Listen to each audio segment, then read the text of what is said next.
आप लोगों की क्या भावना है इन अतिथि शिक्षकों के प्रति?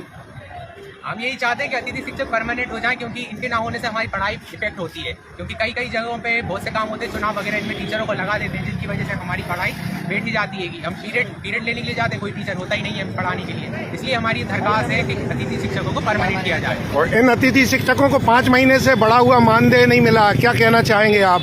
बिल्कुल गलत बात है। बाकी के टीचरों को इतने जरूरत से ज़्यादा तनख्वाह दी जा रही है, लेकिन अतिथि शिक्षकों को उनकी ज़रूरत के हिसाब से तनख्वाह नहीं दी जा रही, बल्कि वो उतना ही पढ़ाते हैं जितना कि परमानेंट टीचर पढ़ाते हैं। ये पूरी तरह से अन्याय है। बहुत बहुत धन्यवाद। मैं आपके माध्यम से माननीय शिक्षा मंत्री जी का ध्यान गेस्ट टीचर की ओर दिलाना चाहता हूं।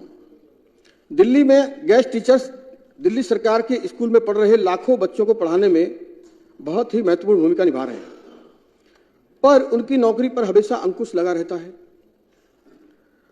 और उनके वेतन की समस्या, कोई भी सरकारी लाभ ना मिलना, किसी भी आवश्यक कार्य या स्वास्थ्य से संबंधित परेशानी होने पर उनके द्वारा की गई छुट्टी पर वेतन काट लिया जाता है। गेस्ट टीचर को हर वर्ष अपनी नौकरी के नवीनीकरण से जूझना पड़ता है। इनके वेतन भत्ते में लगभग 8 वर्षों से कोई बढ़ोतरी नहीं हुई है अध्यक्ष महोदय, जिससे इनके जीवन यापन में अत्यधिक कठिनाई का सामना करना पड़ रहा है और मानसिक तनाव भी उठाना पड़ता है। इससे बच्चों की शिक्षा पर भी बेहद खराब असर पड़ता है। दुर्भाग्यवश किसी भी गेस्ट टीचर का स्वास्थ्य खराब हो जाए और वह अस्पताल में भर्ती हो तो विभाग द्वारा उसे कोई स्वास्थ्य सुविधा मुहैया कराने का प्रावधान नहीं है, और यदि मृत्यु हो जाए तो कोई भी सरकारी लाभ परिवारजनों को विभाग की तरफ से नहीं मिलता है। ग्रीष्मकालीन और शीतकालीन अवकाश के दौरान भी गेस्ट टीचर्स को कोई वेतन नहीं दिया जाता, जिसके कारण उनकी आर्थिक स्थिति बेहद खराब और दयनीय हो जाती है। वह अध्यक्ष जी, आपके माध्यम से मंत्री महोदय से मैं निवेदन करता हूं कि गेस्ट टीचर्स जो अपनी बेहद महत्वपूर्ण भूमिका दिल्ली की शिक्षा में निभा रहे हैं, उनके भी कष्ट पर ध्यान दिया जाए।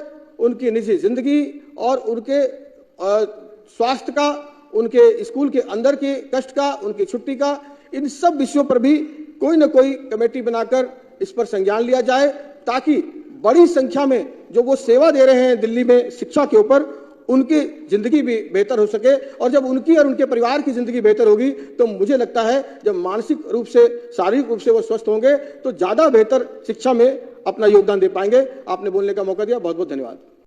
नियमित करने की बात भी कही गई थी, लेकिन अब तो ये स्थिति हो गई माननीय सभापति महोदय, नियमित तो दूर, अतिथि शिक्षकों भी को नहीं रखा जा रहा है। नए नए नियम प्रक्रिया बना करके उनको दरकिनार करने की कोशिश की जा रही है और इस तरह लगातार उनको परेशान किया जा रहा है। सभापति महोदय, काम कर रही है। क्यों अतिथि शिक्षक रोज स्कूल जाते वक्त सोचता है अतिथि तुम कब जाओगे, अतिथि तुम कब जाओगे, कब हमें स्कूल से निकाल दिया जाएगा, कब हमारी नौकरी चली जाएगी।